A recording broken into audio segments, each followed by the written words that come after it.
And then I went and saw Sisu last night. Yes. How was it? I didn't like it. Oh, Really? I see what they're going for. I see why it's getting good reviews. It was, I don't remember if it was marketed or if someone told me. I don't remember where I heard it, but it was supposed to be like the successor to John Wick, right? Did you guys hear that at all? I think it's the same studio and the Is same that group why? of people, like type thing. It's their next project, I think I heard. Okay, well, I went into this expecting like a John Wick style high octane action movie. It's an action movie, lots of gore, but it's kind of like slower paced and not as inspired. I felt like the action scenes just, when they say it's like a John Wick movie, like successor or whatever, I expect high quality action sequences. I didn't get any of that from it, but it was really pretty. It was really well shot, really well shot, and a very, very simple story. I see the way that it is inspired by John Wick. I mean, it's about this like, it's World War II and the Nazis are there, and this one Finnish guy that's like the Baba Yaga, he's basically the same thing as John Wick, where he's like fought the Russians before, and he was the one-man army that killed over 300 Russians, and he can't be stopped, and he's like, everyone thinks he's like immortal or whatever.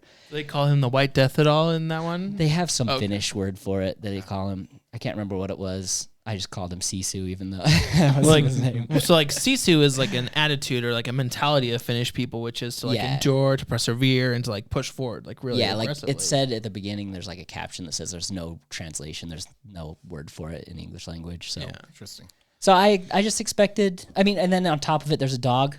Loved the dog in it. It's the cutest little like curly haired sheep dog. It looks like a little sheep, And so it's like this guy who's like this legend who can't die. He finds gold at the beginning. He's got his dog running around. It's like, oh, John Wick. The gore is good, but there was no like John Wick action sequences. So I was kind of like, is it like funny at all? Like I only know that I've only seen there's a trailer. I don't know if anybody else has watched it on YouTube.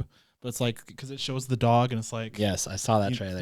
Like it makes this joke, like, does the dog die in the movie? And then it's like, then at the end it says like, no. And so I'm like, oh, maybe it's like a little funny or something. No, it's very self-serious. Like the only comedy that comes from it is how over the top and unbelievable some of the stuff that this guy does. Okay. Like there's one thing, I'm going to tell you guys it because it made me laugh. It's just ridiculous. If you guys don't want to hear about how the action sequence plays out, you can skip ahead. I don't think you guys will care, right?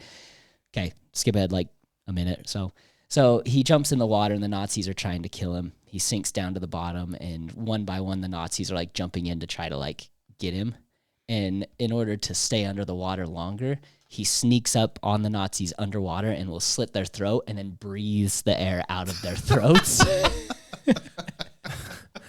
And I'm just like, I think that's clever. It's clever. It's so gross.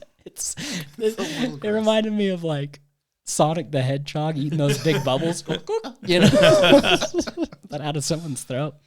So I don't know. It just wasn't what I hoped it would be. I got a little bored through it a little bit, but I can see why people have really enjoyed it. Like I said, it's simple story, simple action sequence, really good gore, and yeah. So it's really pretty looking, but it just wasn't what I wanted it to be. So wasn't your jam. No, just wasn't for me.